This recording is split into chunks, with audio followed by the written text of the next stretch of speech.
inta aanay soo bixin idaacadda maqalka ah iyo telefishinka mar ayay wargeysyadu hayeen isha kaliya ee laga xigto xogta guud ahaan. Waxaa xigay oo intiiba dhaafay warbaahinta baraha bulshada. Iyadoo oo ay hadda naadir tahay in aad aragto qof xog ka raadinaya wargeys, ayaa haddana Cabdirasaaq Isaaq Aadan oo ku magac dheer Dimo waxa uu muddo 30 sano ah jidadka Muqdisho ku iibiyaa wargeysyada farakutiriska ah ee kasoo baxa dalka. Waxa uu iga warramay waxa weli ku riixaya in isaga uu weli wargeysyada ku iibiyo magaalada Muqdisho. Qadan waxaan bilaabay 19 dhamaadkeeda 30 sano ee xoogaa bilooyin ala socda zaa'id ala socda. Waa soo baxaa jiraan yoomi waxa soo bixi jirtay 13 wargeys 14 wargeys. Maantana yoomi waxa soo baxda 2 xab 3 isku kala istoodayaal waay.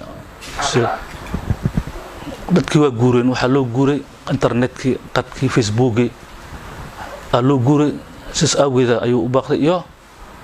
colaad iyo Itoobiyaanka inta badan xafiisyadii oo Itoobiyaanka burburiyay ay ku istaageen waxa ay u dhiirigeliyay wariyaashii waaweyn ma sha Allah wariyaal aan shaqayn jirnay Saciid Absalaam kamid ah Cabdi Xaaji Goobdoon Allah haristo saa kamid ahay shaqadaas hanay dhijeen Aamin Yusuf Qasaaro kamid ah dawaa jooga santiisa shaqada ku adkaysidee ay anagoo jeclaaday in dadka inay wax akhristaan rabo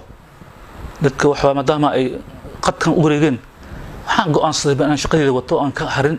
dadka inay wax akhristaan aan go'aansaday Aamin Yusuf Qasaaro oo kuleedda saxaafadda ee jaamacadda ummadda ka baxay xilligii kacaanka ayaa kamid ah soo saarayaasha wargeysyada naadirka ah.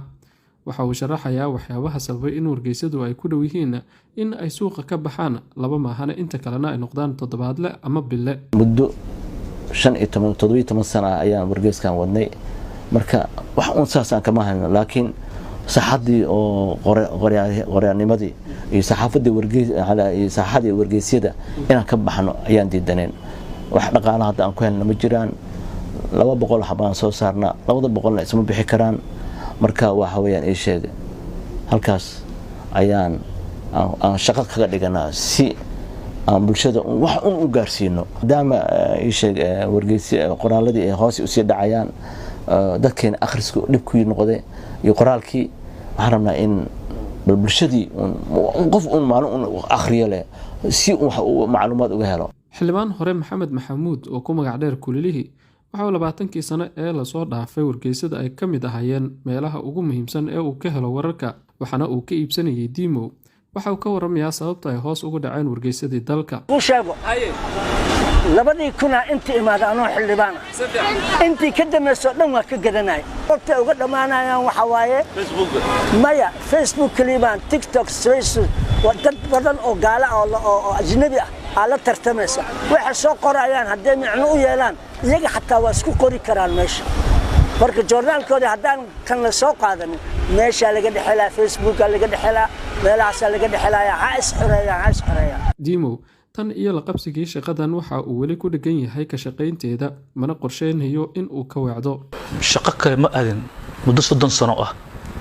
shaqo kale aan aaday joornaalkaas waqtaas aan kaliyan gata wax kale ma aadin inaan sii watan jeclahay inaan joojimo jecel waayo maadaama dadkii ay iska rabaan aniga meel kale inaan ka aado habeertay male odayaashii hore taladoodan qaadana ayaan shaqada hanacin ala qalif kale kamid ahaataa dadka iyaha Allah yarxamo dad badan mina kamid hadda dhiciso hataa jooga wargeyska xama soo saaro inaan shaqadeeda dhaaf maro wariyaal badan jooga aan si shaqeyno marka shaqadeeda inaan dhaaf maro ilaa iyo ilmaha urayaan inaan wada jeclaa. Qoraa Aamin Yusuf waxa uu sheegayaa in saameynta taban ee baraha bulshada ku yeesheen hab qoraalka dadka iyo in uu hoos u dhacayo akhriska. Waawayaan warka maanta ku qoran wargeyskan waxa laga yaabaa saaka aan qornay oo saaka soo baxay in xal la wada akhristay ama bari bulshada kaaga horeeyaan marka waxa Soomaalidu waxay jecel war cusub jeceliyeen haddana taas waxaan arintan sabab u ah wargeysyada waxa la soo saaraa waqti habeen ah habeen markii la soo saaro subaxii bari bulshada ayaa warku yaalaaba marka waxyaabaha dib u dhaca u keenay wargeysyada waxyaabaha kamid ah. Mid ka mid ah waxyaabaha ilaaliya dhowrana jiritaanka afka hooyo waa akhriska iyo qoraalka oo bulshada ku baaha.